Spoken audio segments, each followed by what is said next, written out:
Hello everyone, আসসালামু আলাইকুম। সবাই কেমন আছেন? আশা করি ভালো আছেন। And watching another new blog. তো আজকে ব্লগটি হচ্ছে আমি এখন কসবা যাচ্ছি, আর আমার সাথে যাচ্ছে তাওহিদ।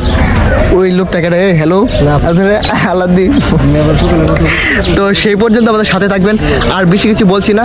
ওকে, আর আমি অলরেডি কিন্তু গাড়িতে উঠে গেলাম।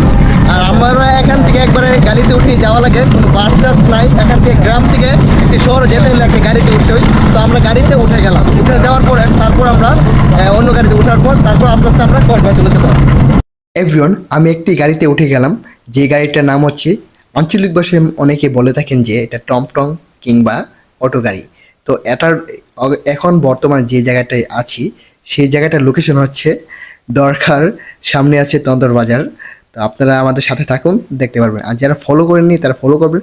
রমাদান আল মুবারক মাসে আমরা সবাই আলহামদুলিল্লাহ রোজা রেখেছি। আর এই মাসটি হচ্ছে গুনাহ মাফের মাস। এই মাসে আল্লাহ তাআলা আমাদেরকে গুনাহ মাফ করে দেন। ভিউয়ার্স, সামনে কুয়াশা আকার যে পরিমাণে ধুলাবালি দেখা যাচ্ছে, একজন ভালো মানুষ যদি এই রাস্তা দিয়ে আসে সে কিন্তু নিশ্চিত রোগে আক্রান্ত হয়ে পড়বেন, এটা কিন্তু নিশ্চিত। আমি যে পরিমাণে ধুলাবালি খাইতেছি এখন বর্তমানে, বছরে একবার রমাদান আল মুবারক মাসটি আসে এভরিওয়ান।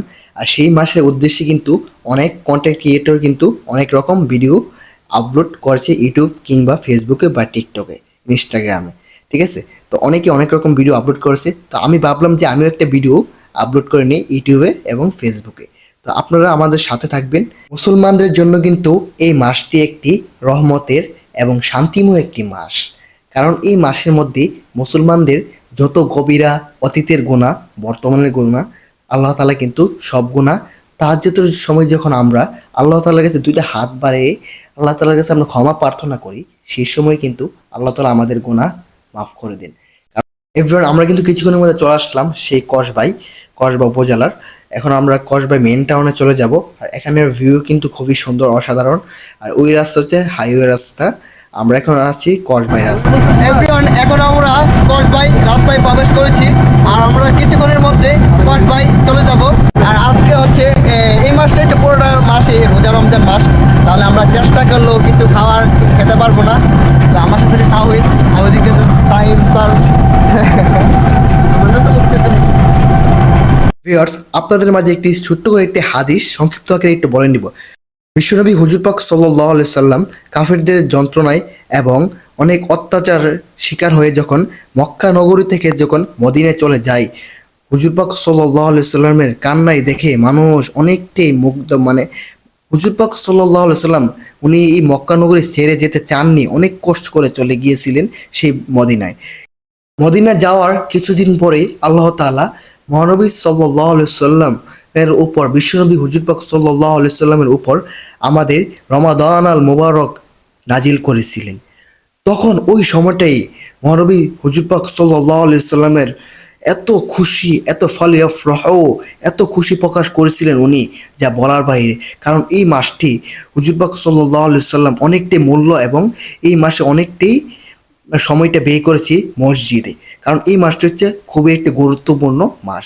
সেই মাসে আমরাও চাই নবীজির আকীদা অনুযায়ী আমরাও সেইভাবে মসজিদে আমাদের এই মাসটা কাটানোর। কারণ এই মাসে আমাদের আল্লাহ তাআলা গুনাহ খাতা মাফ। এভরিওয়ান, আমার হাদিসের মধ্যে অনেকটাই ভুল হতে পারে। তো কেউ যদি ভুল হতে থাকে তাও কমেন্টে বলে যাবেন। কারণ আমি তো একটা হুজুর না, হুজুর আগেও ছিলাম, এখন নাই। এখন আমি বর্তমানে চলে আসলাম কসবার মেইন টাউনের মধ্যে। এখন আমি প্রথমে যাব সুন্দরবন কোরিয়ান সার্ভিস, তারপর আমি মাইক্রোফোন কেনার জন্য একটি মাইক্রোফোনের দোকানে চলে যাব। এখন বর্তমানে আছি একটি কসবার মেইন টাউনে। আর ভিউয়ার্স, আপনাদের মাঝে একটা মজার কথা শেয়ার করে নিই। যখন আমাদের যে গাড়িটা, সেই গাড়িটা যখন পৌরসভায় প্রবেশ করছিল, সেই সময় একটা ভাই ট্যাক্স তুলছিল আর কি, ট্যাক্স তুলছিল। এটা মনে হয় পৌরসভার ট্যাক্স আর কি। তখন আমার ক্যামেরাটা দেখে উনি মনে হয় একটু ভয় পেয়ে গেছে, মনে করছে সাংবাদিক নাকি। তাহলে উনি আর আমাদের থেকে ট্যাক্সটা নেই নাই, যাই বেঁচে গেলাম। এখন থেকে মনে হয় ট্যাক্স নিয়ে ক্যামেরা নিয়ে ঘুরতে হবে, যেটা বুঝতে পারলাম। তো আমার ভিউয়ার্স, অবশেষে আমি চলে আসলাম সেই মাইক্রোফোনের দোকানে। ভাইয়ের দোকানটা মনে হয় নিউ। তো আমরা কিন্তু সেই মাইক্রোফোনটি ক্রয় করে নিলাম। এটার প্রাইস রাখছে প্রায় 2700 টাকা। এখন আমি আপনাদের সামনে রিভিউ করব। এভরিওয়ান, আপনারা তো এতক্ষণ আমার ভিডিওটি দেখছেন। আসলে আমি কসবা কোন কারণে আসলাম, কিসের জন্য আসলাম, সেটা কিন্তু আপনাদেরকে বলি নাই।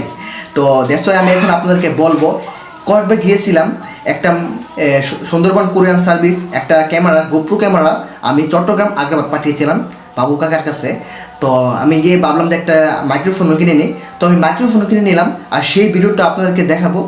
আর এখন আপনাদেরকে সেই মাইক্রোফোনগুলো দেখাবো। মাইক্রোফোনগুলো আমি গত বছরও আনছিলাম, গত বছরে প্রথম ফেব্রুয়ারি 14 ফেব্রুয়ারির দিকে একটা মাইক্রোফোন কিনছিলাম বাউনবাড়িয়ে গিয়ে, তারপর আবার আরেকটি কিনছি কসবা থেকে। মোট 3টা মাইক্রোফোন এখন আমার আছে বর্তমানে, আর সেটার রিভিউ আপনাদের সামনে এখন আমি করব। তো আপনারা আমার সাথে থাকুন, আমি দেখাচ্ছি আপনাদেরকে। এতে দেখেন একটা মাইক্রোফোনের বক্সগুলো এখানে এই মাইক্রোফোনটা কিনছিলাম 2024 সালের ফেব্রুয়ারি 14 তারিখ বাউনবাড়িয়া থেকে। এটা সর্বোচ্চ আমি 2 মাস ব্যবহার করছিলাম, তারপর আর ব্যবহার করতে পারি নাই, একটা সমস্যা হয়ে গেছে তারের মধ্যে। মাইক্রোফোন দেখাচ্ছি, ওদের তারওয়ালা মাইক্রোফোন, আপনাদেরকে দেখাতে বুঝতে পারবেন। অনেকে আবার বলতে পারেন যে এটা বোয়া না কি ইয়া। দেখেন এটা তারওয়ালা মাইক্রোফোন, দেখতে পাচ্ছেন মনে হয় তারওয়ালা মাইক্রোফোন একটা এটা হচ্ছে।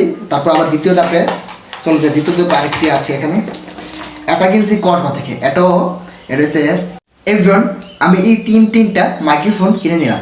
এই মাইক্রোফোনটা কালকে আনলাম, যে ভিডিওটা এটার উদ্দেশ্যে এই ভিডিওটা বানালাম। আর এটা আনছিলাম, এটা আনছি 6 মাস হয়েছে, এটা আনছি 2024 সালে। আর এটা আনছি এই প্রথমটা হচ্ছে 2024 সালের ফেব্রুয়ারি 14 তারিখ। তো তিনটা কিনে নিলাম। আসলে শখ অনেক কিছু, জীবনে আরও শখ আছে, ইনশাল্লাহ পূরণ হবে।